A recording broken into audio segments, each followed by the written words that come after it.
Next up, we're talking about Chat GPT. So naturally, I texted Chat GPT and told it to write this intro. This is what it sent back. Wil, I have told you before, this isn't Chat GPT. I am an intern on the show. You just call me Chat GPT because I don't blink. Scary stuff. It sounds almost human. Here's the ad. All right, let's go, let's get it. You got it. You got it. I'm coming.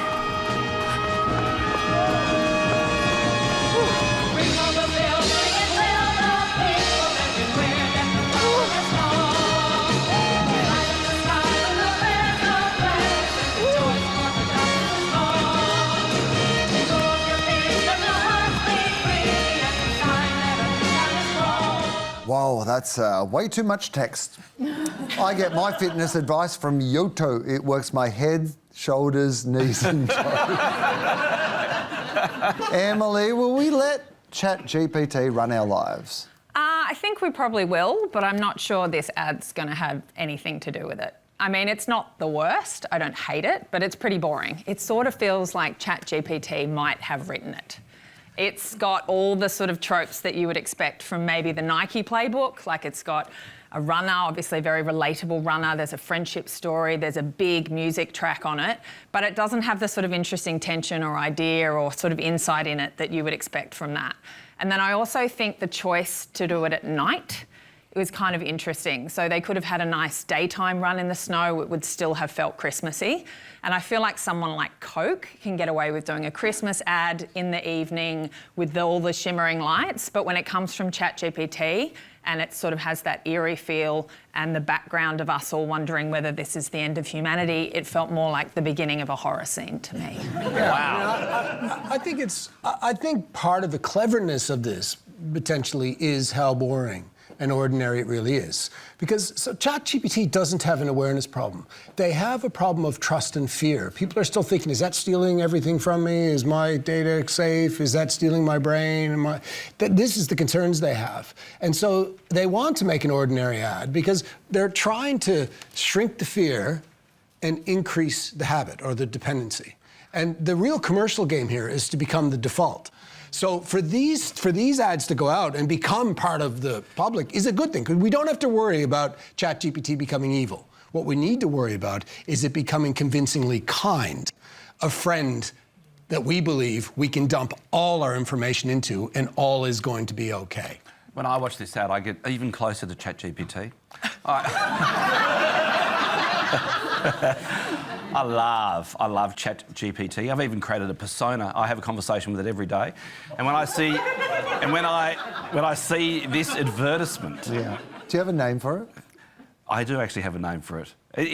I call it Focus, which is a bit weird, but maybe, you know, I look at it every day and it's prompting me to try and, focus. Yeah. Anyway, which is what's happening with the runner there, isn't it? So she is actually focusing in on what she's determined she wants to do every single day. So that conversation that she's having with her ChatGPT coach, I absolutely relate to. And it is ordinary. It is absolutely ordinary. And I suppose that's part of the strategy, is just to make it like it's just normal.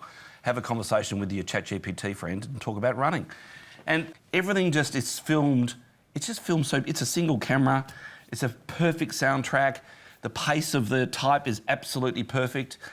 It's highly watchable, and yet it's actually nothing. It's a person running. Can you read the pace of that type? Yeah. Do you speed read? Well, no, you get the gist of it, though, don't you? You just put it in ChatGPT and ask them what the hell they're talking about. I think you sort of feel... It draws you in. I think the type actually draws you into the commercial. It's sort of subtle as well, subtly branded. But the best thing that's going on here is we've got an advertising war, because, you know, in the end, it's going to be share of mind, it's share of, OK, who is going to be my AI on my phone? Who am I going to be attracted to? So you're going to have an advertising war. I'm sure that when ChatGPT and Claude, etc., Perplexity, when they sort of started on this journey, I doubt that they thought they were going to have to be making advertising. That wouldn't have been part of their plans. Isn't it great? They now have to make it. Right? Because it's fascinating, the advertising business, right? We might go, oh, we lament. We go, oh, no, you know, that such and such, oh, God, we can't be banning, you know, gambling advertising. That's a disaster, which, by the way, I don't think is a good idea. Hey, anyway. Can I say this with you, all the love in the world? Yes. Focus. I think it is really genius in how harmless this ad seems, right? It was really masterful in that they didn't go big. Like, there's this weird thing where advertising feels like it needs to sit in this fake reality world that's being like, it's an ad. And it just doesn't. Like, this is just this story of like, she's not winning a marathon. She's just persevering. It's like, I got it. And that bit where like, she turns a corner, it's downhill, you know, you see the city in the background, the snow is melting, and she's kind of leaving this winter of discontent to easier times. And that Minnie Riperton song is about flowers blooming and about like rebirth, and it's really interesting because it just uses filmic technique to say that Chat GPT will make your life easier without actually having an annoying voiceover saying, Chat GPT will make your life easier. But there's just something that is really beautiful. Like, you imagine this character and she's like, she will remember this moment of like her friends dancing around the snow as one of those things that her life that she cherishes. And we've got this kind of capitalist fallacy that we think people's lives are made up on the things that they achieve. And it's like, no, it's beautiful things like this. And like, that is a consumer insight, is that people want those moments. And that is storytelling. And that's how you tell a story to sell things as well. And you know, for this audience, for young women, for women of colour, we're going to be the ones who are affected most by what AI brings, but they're also the people who are using AI the most. And getting people to happily consume something that they know is going to damage their future, and that just shows how powerful advertising and how dangerous advertising can be. Turns out the Chat GPT ad makes more sense when you realise what they were running from. We got it. Behind you. You got it. I'm coming.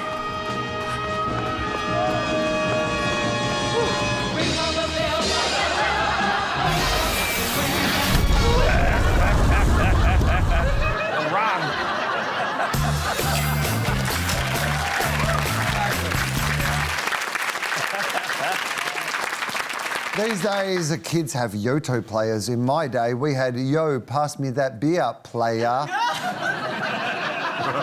Now with Gen Z drinking less than others, an entire generation is at risk of not being as cool as me. So we asked our agencies to convince Gen Z to bring back drinking culture. Here's the first pitch. Hey, we're Have-Ass Red. We know that for Gen Z, their health equals wealth, but they're wrong. Some of the richest memories of our lives started with saying yes to a drink. Any regrets, Granddad? No, not really. You don't remember the quiet nights, the ones you did everything right. You remember this, the chaos, the people, how it felt. Don't trade it for perfect.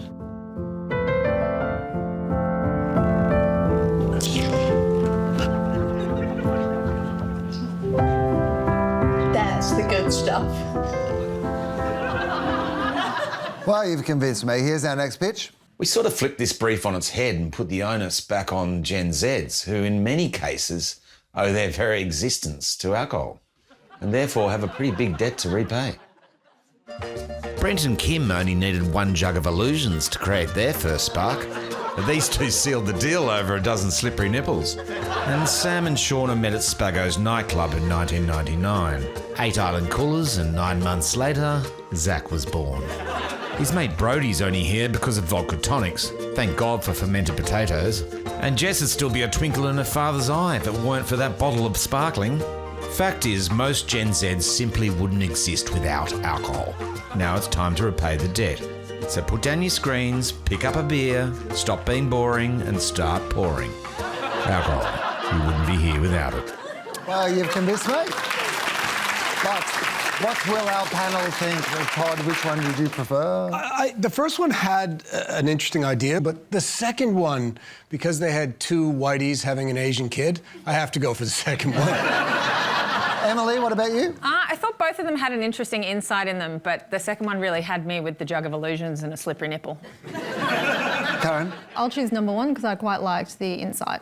Russell? Insight in one is way better, so 1. Oh, OK, look at that. That's a tie. I'm going to do this. There we go. Look at that. Congratulations to Have-Us and a Jim Jam. We'll have your trophy arrive like this.